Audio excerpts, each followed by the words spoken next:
Ya, pemirsa, debat capres pertama telah selesai. Tak hanya adu ide dan gagasan, para capres juga ternyata saling serang hingga tak jarang terpancing emosi. Usai debat, tiap kubu saling klaim capres dukungannya memenangkan debat. Lantas seberapa besar pengaruh debat ini terhadap para pemilih? Berikut ulasannya. Ketegasan yang luar biasa. Dua ini sama-sama tidak dijawab. Tunggu dulu, aku mau jawab. Boleh saya selesaikan dulu.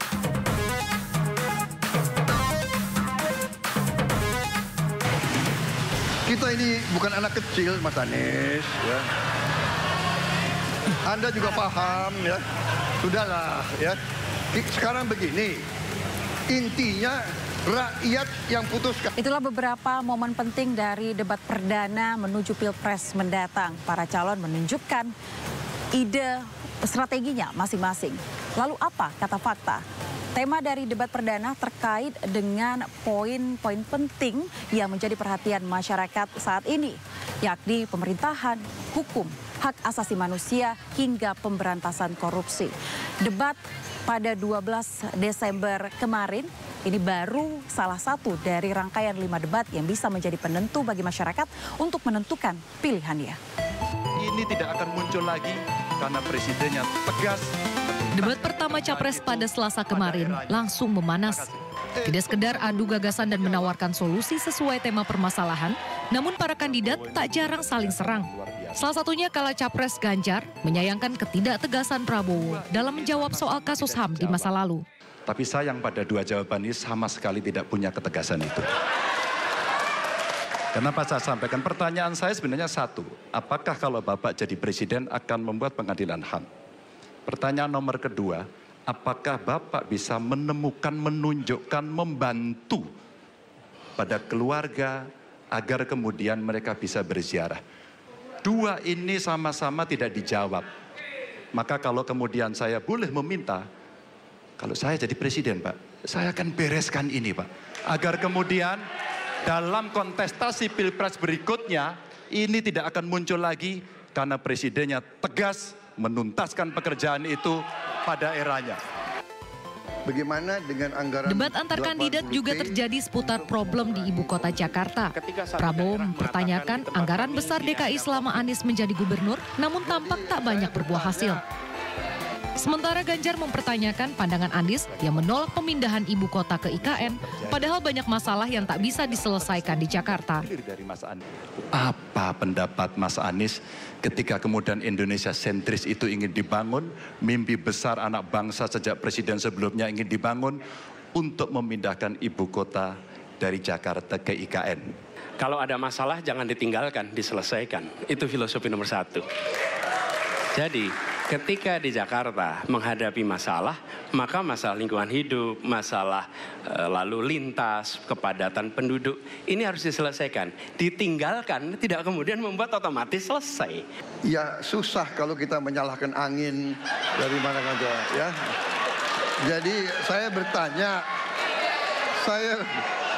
bertanya dengan anggaran segitu besar, jumlah pendidik, langkah-langkah yang bisa dilakukan untuk dengan real dalam 5 tahun mengurangi polusi, juga di mana rakyat Jakarta begitu banyak yang mengalami sakit pernafasan.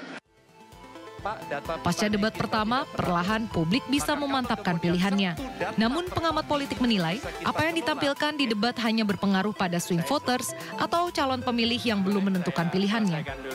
Meski demikian, jumlah swing voters pada pemilu kali ini tidak kalah sedikit, yakni mencapai 28,7%.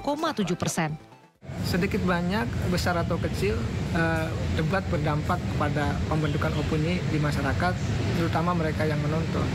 Dan juga saya menilai debat juga berpengaruh terkait dengan preferensi publik atau masyarakat ataupun pemilih yang belum menentukan pilihannya. Mereka akan menilai dan melihat, mengamati pilihannya itu melalui debat salah satunya, terutama bagi mereka yang belum menentukan pilihannya, dan jumlahnya itu kurang lebih 28,7% ya.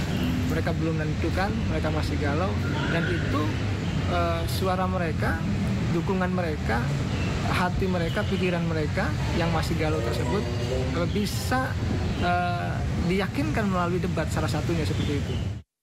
Debat selanjutnya merupakan debat yang sangat dinantikan oleh publik karena sempat menimbulkan dan memicu kontroversi, yakni debat perdana Cawapres. 22 Desember, publik akan melihat kualitas dari ketiga Cawapres dalam menyampaikan ide dan juga gagasan konkret serta argumennya.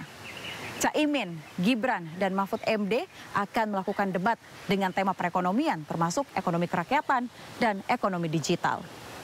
Sementara itu pada debat selanjutnya ini akan kembali pada porsinya debat Capres pada 7 Januari 2024 dengan tema pertahanan, keamanan, hubungan internasional, dan geopolitik.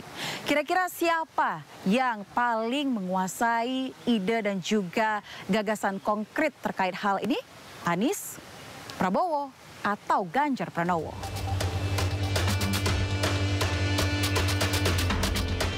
Tahap debat selanjutnya merupakan debat keempat yang akan disampaikan oleh Cawapres. Dalam debat yang akan dilaksanakan pada 21 Januari 2024 ini memiliki tema yang sangat sensitif yang syarat akan kekayaan alam, yakni terkait dengan pembangunan keberlanjutan, kemudian juga tentang kekayaan alam, lingkungan hidup, serta masyarakat adat. Dan yang terakhir yakni debat yang akan dilaksanakan pada 4 Februari 2024 yang menjadi momen yang paling penting. Dalam debat ini, calon presiden akan membahas terkait dengan kesejahteraan sosial dan ketenagakerjaan yang menjadi masalah krusial di Indonesia. Selain itu juga akan membahas terkait dengan kebudayaan dan juga pendidikan di Indonesia. Tugas dari pimpinan tertinggi memberi contoh. Kita ingin lebih maju, kita ingin lebih baik. Maka inilah cara kita membangun, melibatkan mereka tanpa meninggalkan mereka. No one left behind. Ide dan gagasan tema debat telah disampaikan. Soal pemenang tentu bisa bias kembali ke preferensi politik masing-masing. Namun tetap debat Capres dan Cawapres pertama dan selanjutnya bisa berpengaruh pada pilihan masyarakat Indonesia. Saya Aya Nufus beserta juru kamera Raga Firdaus. Sampai jumpa di Apa Kata Fakta selanjutnya.